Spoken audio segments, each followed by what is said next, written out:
¿Qué significa la reforma en energía para el común y corriente de los mexicanos? ¿Qué tanto va a cambiar nuestra vida con esta reforma? Se lo preguntamos a David Penchina, presidente de la Comisión de Energía de la Cámara de Senadores.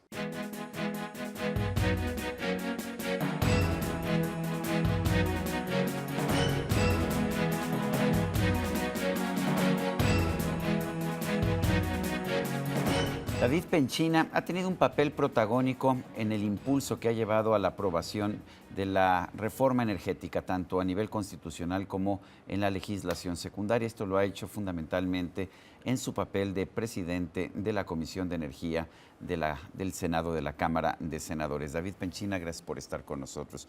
Mucha gente se pregunta, a mí en lo personal, ¿en qué me va a beneficiar o en qué me va a perjudicar esta iniciativa o esta ya reforma energética? Bueno, gracias por esta invaluable oportunidad. Te diría, lo primero que hay que establecer es que esto marca un antes y un después. Es un proceso donde veníamos encerrados de un monopolio de más de 70 años con un paradigma histórico que nos hizo estacionarnos en la historia y no evolucionar. ¿En qué nos puede beneficiar? Nos puede beneficiar obviamente en lo más común de la gente, que nuestros costos energéticos bajen, que los precios de la electricidad, del gas, sean mucho mejores que los que hoy tenemos cuando tenemos grandes recursos energéticos y por falta de inversión, de competencia y de productividad no lo estamos haciendo. Pero marca un antes y un después, Sergio, porque esta es una reforma transversal en la vida política, económica y social del país, en donde lo que estamos dándole a la gente es la oportunidad, como sociedad, de que la capacidad emprendedora de las y los mexicanos cambie, a partir de tener un sector en competencia, a partir de ser un país con grandes recursos naturales en hidrocarburos, en sol, en aire, en recursos acuíferos para generar energía, y que aparte de la seguridad energética que hemos perdido en esas 70 años, podamos tenerla con una competitividad y productividad mayor. ¿Qué le respondes a la gente que dice que esto es como regalar la mitad de la renta petrolera? Bueno, que si no para no entrar en un paradigma de debate ideológico, pues basta leer la Constitución en el artículo 25, 27 y 28, que parecía que era intocable en nuestra historia contemporánea. Lo único que no cambió es que la propiedad de nuestros recursos siguen y seguirán siendo de la nación. Lo que cambia es la forma de explotarlos para que lo que es la renta de los mexicanos se pueda acrecentar no solo en volumen, sino que se pueda acrecentar a partir de hacer un sector eficiente y eficaz. ¿Cómo se compara el nuevo sistema mexicano con el de otros países, Estados Unidos, Canadá, Noruega, Brasil? Bueno, yo te diría que éramos la última economía junto con Kuwait, que es evidente que es un país cercado por una guerra que no ha terminado en su condición de lo que pasó con Estados Unidos, que no nos habíamos atrevido a actualizar nuestro marco normativo del sector energético. Las economías más radicales, vamos a poner en este tema de las izquierdas, la cubana. La cubana se abrió el sector privado en la participación de su sector energético. Los mexicanos tenemos una sola ventaja en ser los últimos que llegamos a hacer este cambio por su propia resistencia histórica e ideológica, yo creo que incluso mal interpretada, que es aprender de los que lo han hecho bien y de los que lo han hecho mal. Hay modelos muy eficientes que han tenido errores en su implementación, dada la historia contemporánea de cada país. Tienes el caso brasileño. Hoy Brasil tiene un gran sector energético, pero tuvo muchos accidentes en la última década de correcciones, de poder ajustar el modelo para hacerlo lo mejor posible. Pero Brasil abrió su economía petrolera en 1997. O sea, prácticamente privada. Hace 15 años. Y tuvo diferentes momentos en que lo hizo bien en algunas cosas y en las otras tuvo que ajustar. El caso colombiano, por ejemplo, aprende del caso brasileño. El caso venezolano, que es un paradigma muy de izquierda, pues hoy lo único que no ha trastocado este gobierno particular de Venezuela. Sigue habiendo inversión privada sigue habiendo y está garantizada. El caso canadiense, el caso noruego. Ahora, David, hemos hablado mucho de petróleo y se ha hablado mucho de petróleo. ¿Qué pasa con la electricidad? ¿Hay quien piensa que la electricidad es todavía más importante dentro de esta reforma que el petróleo? Yo soy de ellos que lo piensan, pero de manera tangible. La electricidad es el factor de competitividad de esta nuestra nación. La luz se usa para un hogar, para una fábrica, para un hospital. Y hoy estamos teniendo costos de energía eléctrica asociados de manera dramática de más de 40% en promedio, porque estamos produciendo electricidad con combustóleo, lo cual hace serlo caro y sucio. teniendo gas. Y donde estamos importando gas de Perú o de otras latitudes, de otras economías, que nos cuesta muchísimo dinero. O de Estados Unidos, también estamos importando una Sí. gran cantidad de gas de Estados Unidos, que se ha desarrollado con un nuevo procedimiento que se llama fracking o la fractura hidráulica. ¿Qué tan segura es? Porque lo que estamos escuchando son historias que nos dicen, cuidado, esto va a destrozar el ambiente. Hay que tener cuidado, y tan tuvimos cuidado que creamos la Agencia de Seguridad Industrial y de Protección al Medio Ambiente en el sector de hidrocarburos, en mucho por el tema del fracking o la explotación de petróleo en aguas profundas. El fracking es un procedimiento que lleva 15 años, que ha evolucionado y que ciertamente requiere de volúmenes de agua que hay que ser muy cuidadoso y que tienen componentes químicos. En esta década y media que ha tenido un boom el fracking en Estados Unidos, particularmente que es frontera con México. Sabemos la mayor parte de la producción de fracking, de fractura hidráulica en Texas y en Oklahoma, en los Estados Unidos. En lo que Estados Unidos el año pasado invirtió en 9,000 pozos de fracking. En México tenemos 2 campos experimentales. ¿Qué pasa si no hacemos algo? Que eso es lo que nos debemos de preguntar, aparte de hacerlo muy bien en cuidado al medio ambiente. Los empleos se van a ir a Estados Unidos. Nuestra frontera no es viable, nuestra economía sufriría una caída dramática más de lo poco que estamos creciendo.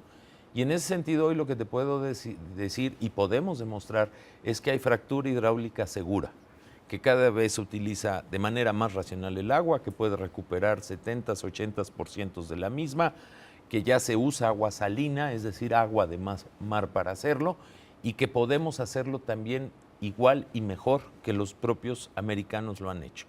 Hemos puesto normas de estándar internacional para hacerlo. Hemos puesto instituciones que regulen y vigilen esa posibilidad. Lo que no se vale, Sergio, es caer en un debate de despropósitos de chantaje político electoral. Hoy hay actores políticos que están azuzando o están amenazando a la gente en Oaxaca, Guerrero o Chiapas, donde no hay shale gas. El tema se circunscribe a Chihuahua, Nuevo León, Coahuila, Tamaulipas y el norte de Veracruz.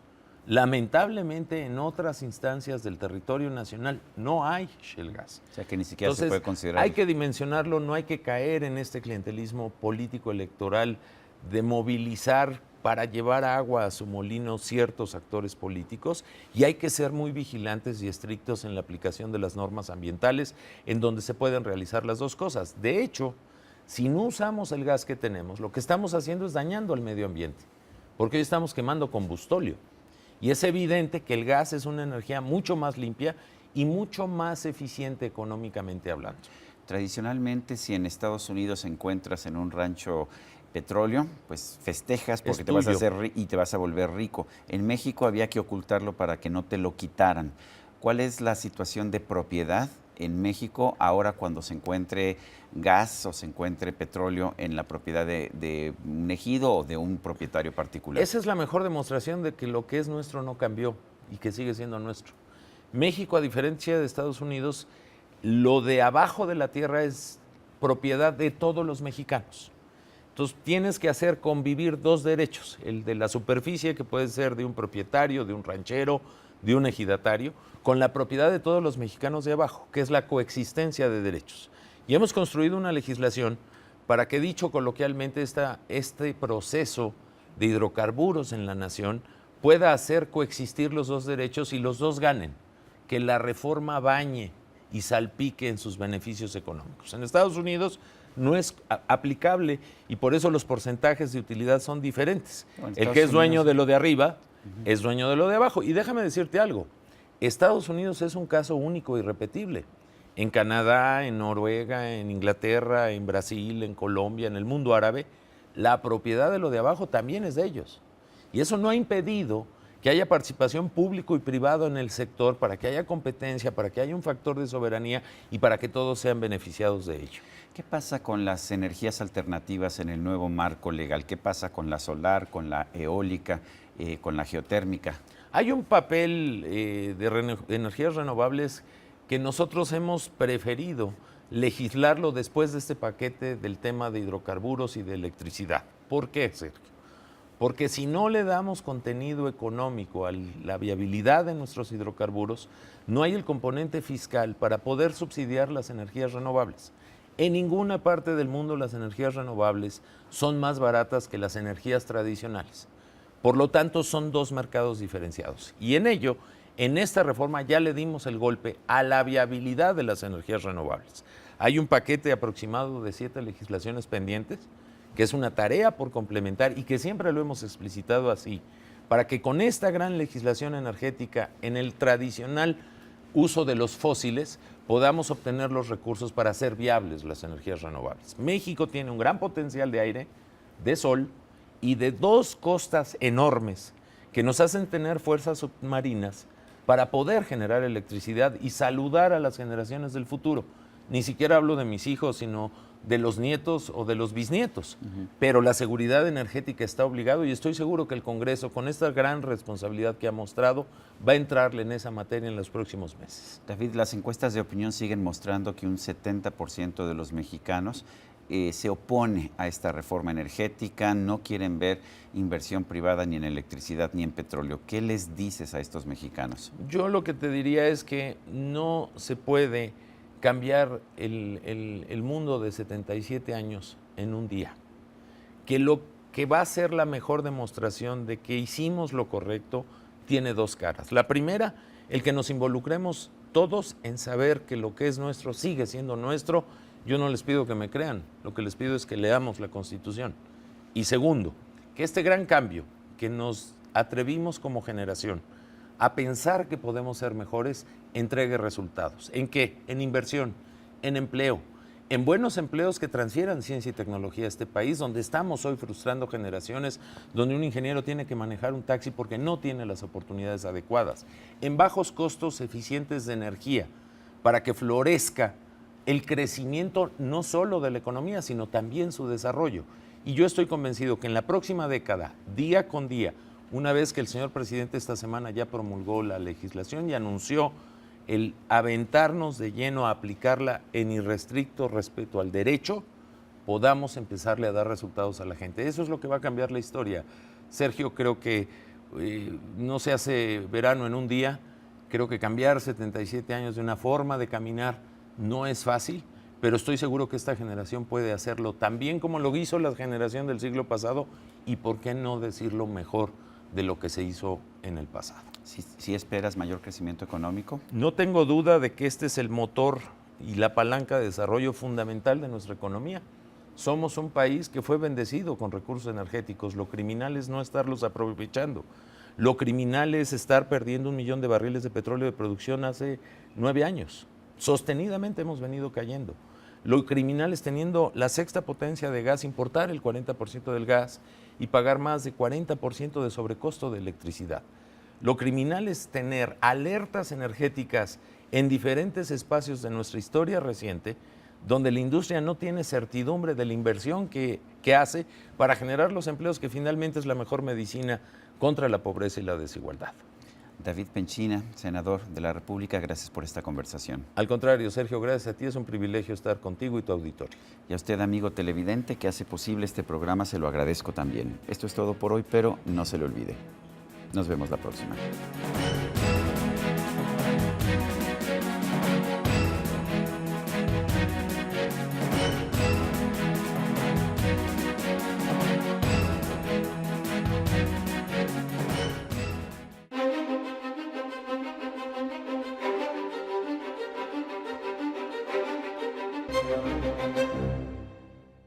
Las medidas que ha dispuesto el presidente Enrique Peña Nieto para el control del ingreso de inmigrantes en el sureste mexicano, es decir, de Chiapas, frontera con Guatemala y en medio del río Suchiate, están empezando a dar algunos resultados.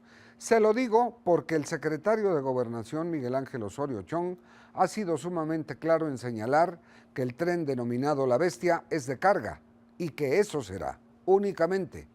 Esto representa que no habrá más gente en los lomos de ese tren y que quienes quisieran llegar a la Unión Americana desde Chiapas hasta Estados Unidos lo tendrían que hacer a pie, pero no solamente a su libre suerte, sino que habrá retenes del ejército y sobre todo manera de tener un control ahí. Es el principio para poner fin a una crisis de inmigrantes, especialmente niños que viajan solos. En las cárceles de Estados Unidos, frontera con México, hay 57,000 centroamericanos. Los miles de niños mexicanos los regresan por las fronteras, como le digo, de Estados Unidos con nuestro país. Gracias.